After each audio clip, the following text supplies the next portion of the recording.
श्रीमद् भगवत गीता महात्म्य। श्री पृथ्वी देवी ने पूछा, हे भगवान, हे परमेश्वर, हे प्रभु, प्रारब्ध कर्म को भोगते हुए मनुष्य को एक निष्ठ भक्ति कैसे प्राप्त हो सकती है?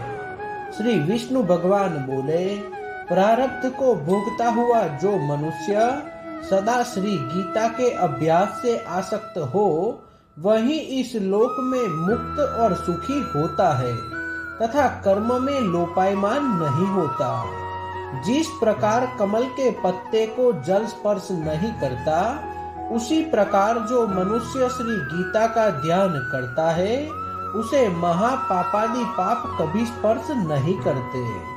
जहाँ श्री गीता की पुस्तक होती है और जहाँ श्री गीता का पाठ होता है, वहाँ प्रयाग आदि सर्व तीर्थ निवास करते हैं। जहाँ श्री गीता प्रवर्तमान है, वहाँ सभी देवों, ऋषियों, योगियों, नागों और गोपाल बाल श्री कृष्ण भी नारद, ध्रुव आदि सभी पार्षदों सहित जल्दी ही सहायक होते हैं। जहाँ श्री गीता का विचार, पठन, पाठन तथा श्रवण होता है, वहाँ हे पृथ्वी, मैं अवश्य निवास करता हूँ। मैं श्री गीता के आश्रय में रहता हूँ।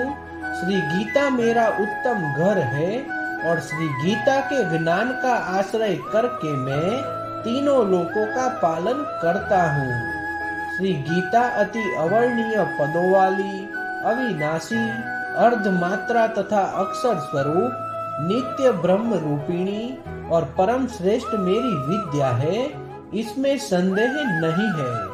यह श्री गीता चिदानंद श्री कृष्ण ने अपने मुख से अर्जुन को कही हुई तथा तीनों वेद स्वरूप, परमानंद स्वरूप तथा तत्व रूप पदार्थ के ज्ञान से युक्त है। जो मनुष्य स्थिर मन वाला होकर नित्य श्री गीता के 18 अध्यायों का जप पाठ करता है, वह ज्ञानस्थ सिद्धि को प्राप्त होता है और फिर परम पद को पाता है।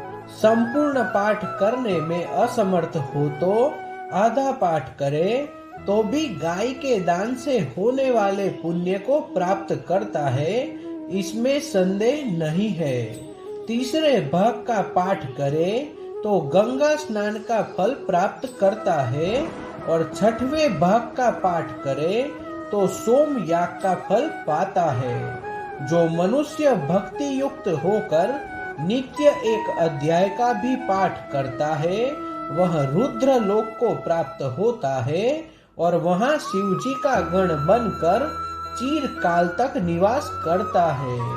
हे पृथ्वी, जो मनुष्य नित्य एक अध्याय, एक श्लोक अथवा श्लोक के एक चरण का पाठ करता है, वह मनवंतर तक मनुष्यता को प्राप्त करता है।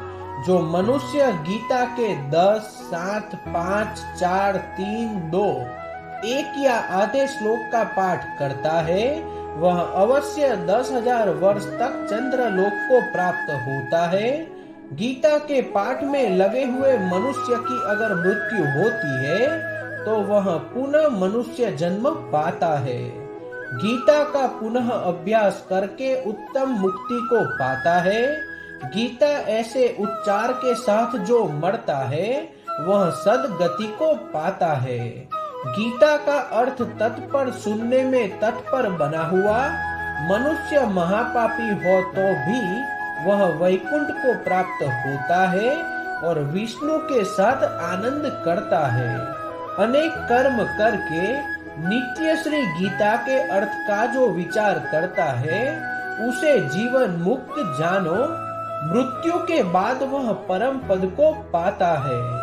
गीता का आश्रय करके जनक आदि कहीं राजा पाप रहित होकर लोक में यशस्वी बने हैं और परम पद को प्राप्त हुए हैं।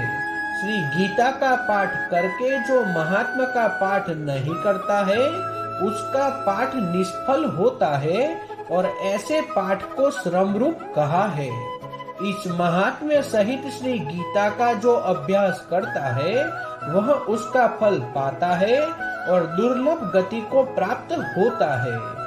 सुत जी बोले, गीता का यह सनातन महात्म्य मैंने कहा। गीता पाठ के अंत में जो इसका पाठ करता है वह उपयुक्त फल प्राप्त करता है।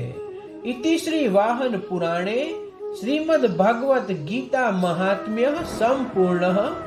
श्री कृष्ण कन्हैया लाल की जय।